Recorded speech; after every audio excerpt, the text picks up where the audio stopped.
Hi friends, আসসালামু আলাইকুম। তো আমি আজকে আপনাদের দেখাবো কিভাবে এই ধরনের 3D নেম ডিজাইন করতে হয়। সবচেয়ে সহজ উপায়ে কিভাবে করবেন আমি সেই প্রক্রিয়াটি আজকে দেখাবো। তো দেরি না করে চলুন ভিডিওটি শুরু করা যাক। প্রথমে আমাদের পিক্সেলল্যাব অ্যাপসটি ওপেন করে নিতে হবে। তারপর এখানে ক্যান্সেল দিয়ে দেবো। তারপর এখানে আমরা যেই নামটি ডিজাইন করব সেই নামটি এখানে লিখে নিব। তো আমি জাস্ট একটা নাম লিখে নিলাম। তো লিখে নেওয়ার পর এই যে এতে ক্লিক করবেন। ক্লিক করার পর ফ্রন্টে চলে যাবেন। তো ফ্রন্টে যাওয়ার পর এই দেখেন ফ্রন্ট, মাই ফ্রন্ট। পিক্সেলল্যাবে কীভাবে ফ্রন্ট অ্যাড করতে হয় নিয়ে আমার চ্যানেলে একটা ভিডিও আছে ভিউয়ার্স, আমি ডেসক্রিপশন বক্সে এবং আই বাটনে দিয়ে দিব, সেটা আপনারা দেখে নেবেন। এবং কি ফ্রন্ট ডাউনলোড লিঙ্ক আমি ডেসক্রিপশন বক্সে দিয়ে দিব, সেখান থেকে আপনারা ডাউনলোড করে নেবেন। তারপর শেপে ক্লিক করে এই যে দেখেন ইম্পোর্টে ক্লিক করবেন। তারপর এইখান থেকে কিছু পিএনজি পিকচার আমি অ্যাড করে নিব ভিউয়ার্স। তো পিএনজি পিকচার ডাউনলোড লিঙ্ক আমি ডেসক্রিপশন বক্সে দিয়ে দিব, আপনারা সেখান থেকে ডাউনলোড করে নেবেন।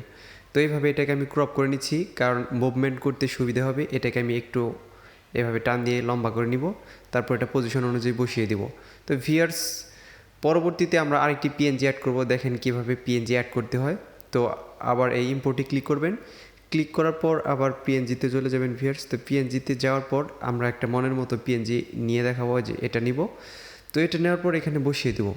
তো সুন্দর পজিশন দেখে এটাকে বসিয়ে দেবো, যাতে আমার লোগোটি আকর্ষণীয় হয়ে ওঠে। আমার এটার কালার সাদা দিয়ে দিব। হোয়াইট দেওয়ার কারণ হচ্ছে আমার লেখাটি যেহেতু হোয়াইট, এই জন্য হোয়াইট কালার দিয়ে দেবো। আমরা লাল কালারটাকে হোয়াইট কালার করে নিব।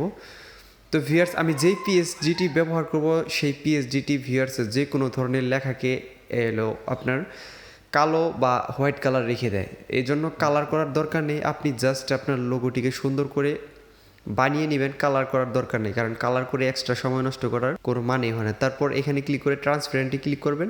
শেয়ার অপশনে গিয়ে এখান থেকে আলট্রা করে নেবেন। পিকচারে হাই রেজুলেশনের জন্য আলট্রা সেভ করে নেবেন। তো সেভ টু গ্যালারি। এখন আমরা চলে যাব সরাসরি ক্রোম ব্রাউজারে, বা যে কোনো একটা ব্রাউজার সিলেক্ট করে এখানে লিখে নেবেন ফটোপিয়া, PHOTOPEA, ফটোপিয়া লিখে এখানে ক্লিক করে দিবেন। তারপরে যে দেখেন এটাতে ক্লিক করবেন। এই লিঙ্কে ক্লিক করার পর আপনার এরকম আসতে পারে। তারপর ওপেন ফ্রম কম্পিউটার এখানে চাপ দিবেন। তো ফাইলে চাপ দিবেন। এই যে পিএসডি ফাইলটি আপনি ডাউনলোড করে নেবেন ভিউয়ার্স, ডেসক্রিপশন বক্সের থেকে এই পিএসডিটি আমি ব্যবহার করব। এখানে অনেকগুলো পিএসডি আছে, আপনি চাইলে যে কোনো একটা ব্যবহার করতে পারেন। তারপরে যে লেয়ার অপশানে ক্লিক করবেন।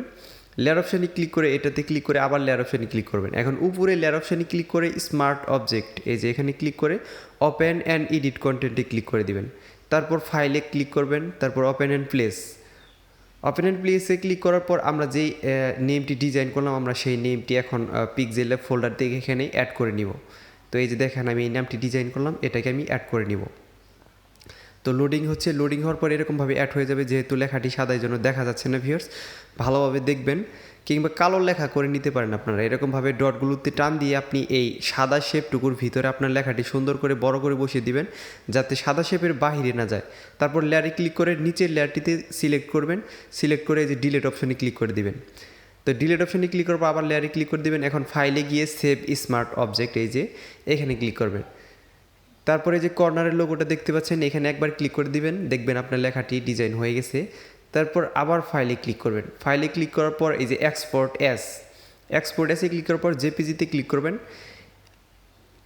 এটা হাই রেজুলেশন নাও থাকতে পারে ভিউয়ার্স, আপনারা রেজুলেশন হাই করে নেবেন। তারপরে সেভ দিয়ে দিবেন। সেভ দেওয়ার পরে একটা অ্যাড আসতে পারে ভিউয়ার্স, আপনারা ওকে দিয়ে দিবেন।